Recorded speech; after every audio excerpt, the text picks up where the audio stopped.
This week, the scales tipped for me, and not the bathroom scale. I dropped a class because my schedule tipped a little bit too far given my current circumstances.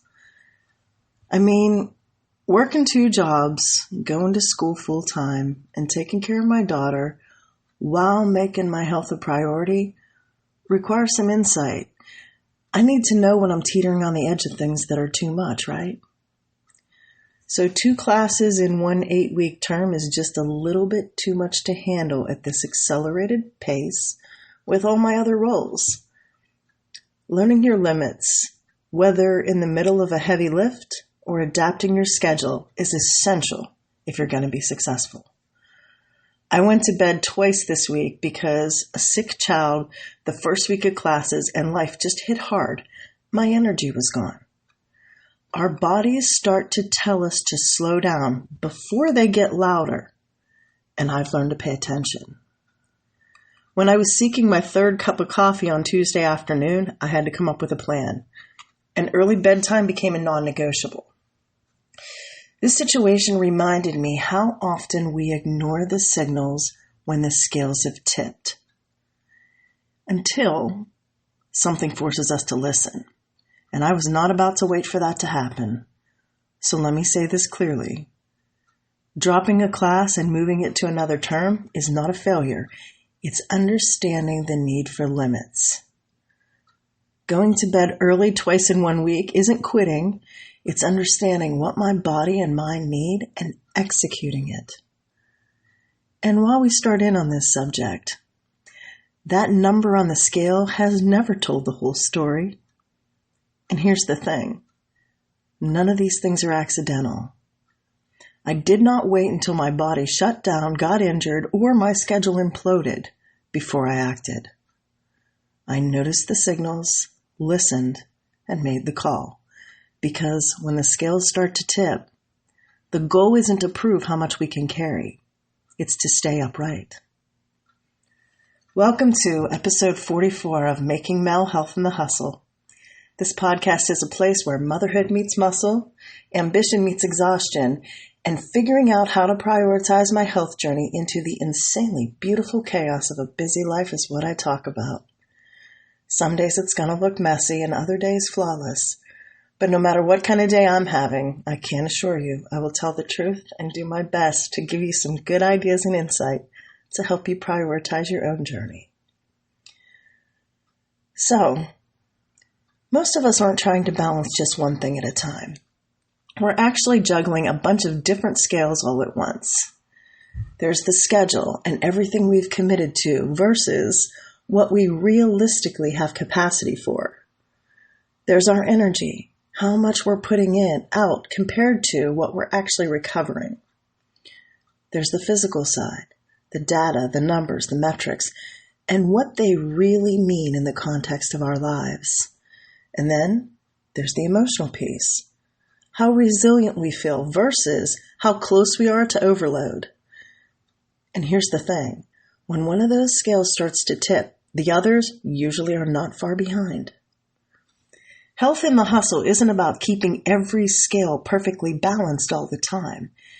It's about noticing when one is starting to lean and doing something before everything crashes down. Dropping a class wasn't about being weak or incapable. It was about being honest. I had a choice. I could stretch myself thin and do everything halfway for the next 8 weeks, which in male world is unacceptable. Or I could scale back and actually do everything well. One of those options was always going to make more sense. And see, we don't talk enough about this, but constantly overloading ourselves comes at a cost. When rest becomes optional, stress and burnout aren't far behind. Sometimes the healthiest move isn't pushing harder, it's subtracting something.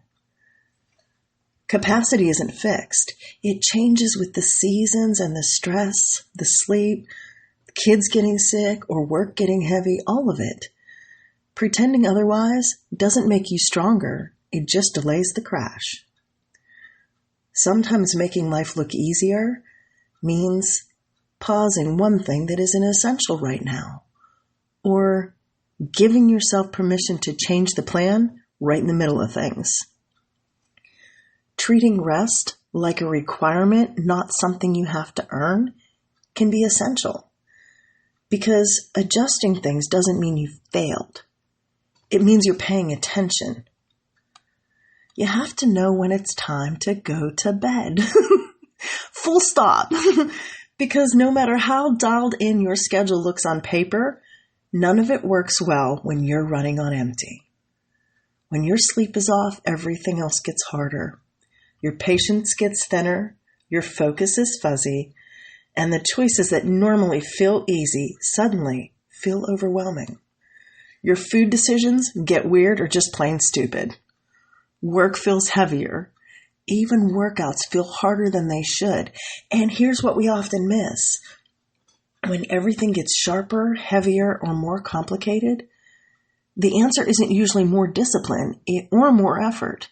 Most of the time, it's sleep or rest. Lack of sleep messes with how you think, how you react, how much stress you can tolerate, and even how your body regulates hunger and weight. It doesn't just drain your energy, it distorts your perspective. So sometimes the smartest move is also the simplest. Let sleep be the intervention. Yes, even a nap. Just like toddlers, we stupidly fight sleep as if we may miss something.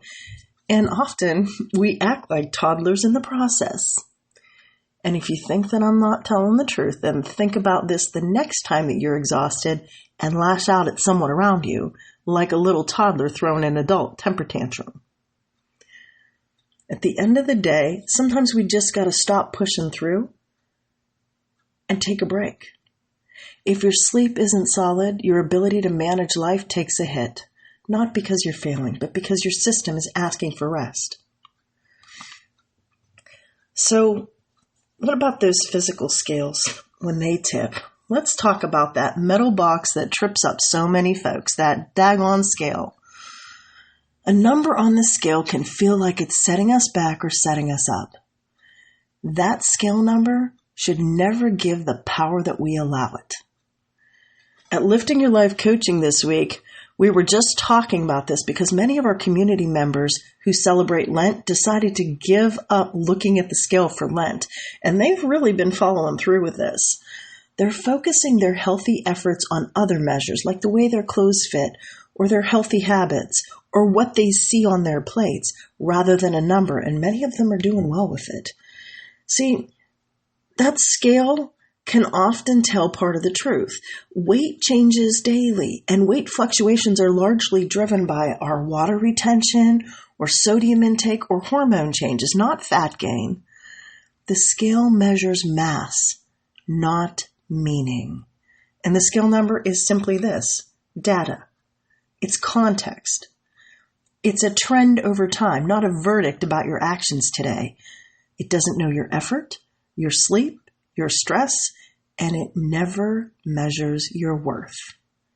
It's simply gravitational pull at one specific time, and it's just not powerful enough to do anything else. So how do we navigate our health when the scales are tipping? Health in the middle of an imbalance looks quieter than we expect. It's not some big reset or dramatic overhaul. It's small, steady choices that meet you where you are. Like Coach Val says, your next choice matters.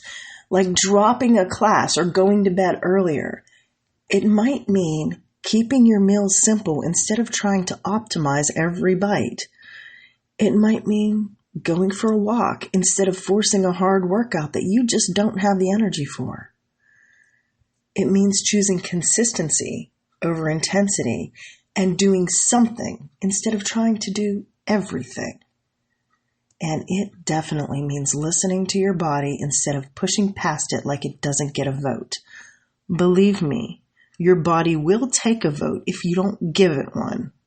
And the earlier you pay attention, the less extreme the adjustment has to be.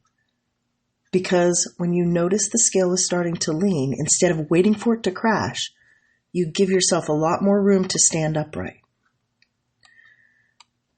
For the last several weeks, Coach Val has been talking about how our next choice matters and how every decision we make either brings us closer or further away from the future self. Here's what we don't talk about. Sometimes noticing that scale is tipping is a gift, because noticing early gives you something powerful, choice. And if our next choice matters, we need to notice that early. When I dropped that class this week, those feelings of inadequacy started to creep in. So I immediately tagged in Coach Val and Coach Julie because I knew they would tell me the truth about this choice. And they did. Best move ever. Because my friends around me do not want me to burn out. And they want me to keep my energy up. Their words kept me moving forward so I didn't lose momentum.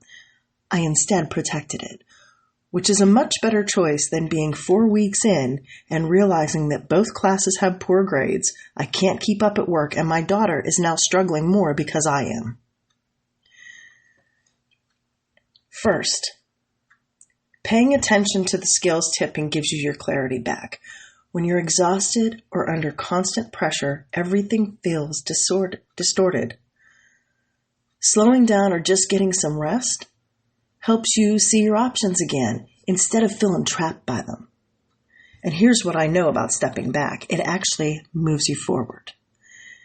It prevents a much bigger crash. Burnout usually doesn't show up all at once. It builds quietly over time. Paying attention early and making adjustments can save you from a much harder reset later. Stepping back also builds trust with your body. Every time you listen sooner instead of waiting until you're completely wiped out, your body learns that it doesn't have to yell or break down to get your attention, because it will if you let it. And maybe most importantly, stepping back protects your long-term momentum. Rest isn't wasted time. It's how consistency survives. It's how you stay in the game instead of burning out and starting over. And we need to be able to protect our long-term momentum, because if we're going to continue to be healthier, that is essential. Stepping back isn't stepping out. It's just resetting your starting line so you can move forward with more strength and a lot more clarity. So the goal was never to keep the scales perfectly balanced. Life doesn't work like that. The real skill is noticing sooner and responding with curiosity instead of force, which is what most of us want to use. Momentum can look like rest. And sometimes progress looks like letting go of something that you're holding on to too tightly. Here's how you might know that the scales are tipping. You're exhausted, but your nervous system won't shut off. Like when you lay down at bed at night and the voices in your head just keep going and going and going and your mind won't shut down. That's a sign that one of your scales is tipping. Another sign is that even small tasks can feel strangely heavy. Or sleep happens, but it doesn't actually restore you. If you're waking up in the morning even more tired than you were when you went to bed, that might be a sign. Another sign is no matter how much you do, you still feel behind. Or your body becomes louder than your planner. These signs are not motivation problems. That's your system spending too much time in stress mode, and stress mode doesn't work. You can't control it or push harder and expect good results. It's about perspective and interruption. So instead of asking yourself, how do I do more? Try asking this one, what would make my life easier right now? Or, what can I remove instead of add and still keep moving forward? Or, what signal have I been postponing because it felt inconvenient and now I have to do something? Because the sooner you respond, the smaller that adjustment has to be. Keep this in mind, the scales will tip again. That is not a flaw in your discipline or your schedule. It's part of being human. Sometimes we just take on too much. And sometimes life gets lifey. The smartest thing we can do is pivot. Health isn't proven by how long you can ignore signs. It's built by how quickly you're willing to respond to them. So if the scale has tipped for you this week, whether it's your energy, your schedule, your body, this is not the moment to panic or push harder. It's a moment to pause and listen. Because a scale tipping isn't failure, it's feedback. Noticing sooner gives you a choice, and adjusting early is how momentum continues, without burnout, without resentment, and without breaking yourself in the process. Real strength isn't holding everything together at all costs. Real strength is paying attention and noticing when something is slipping and then adjusting it before it breaks. That's how health stops being something you chase and starts being something you protect. So if you're feeling that quiet sense of something's off, that feeling is the information you need. You don't need willpower. You don't need a perfect plan. And you don't need to keep walking an unrealistic path to prove you can. Sometimes the most disciplined thing you can do is listen and act accordingly. And that is exactly enough. Until next time, onward and upward, my friends.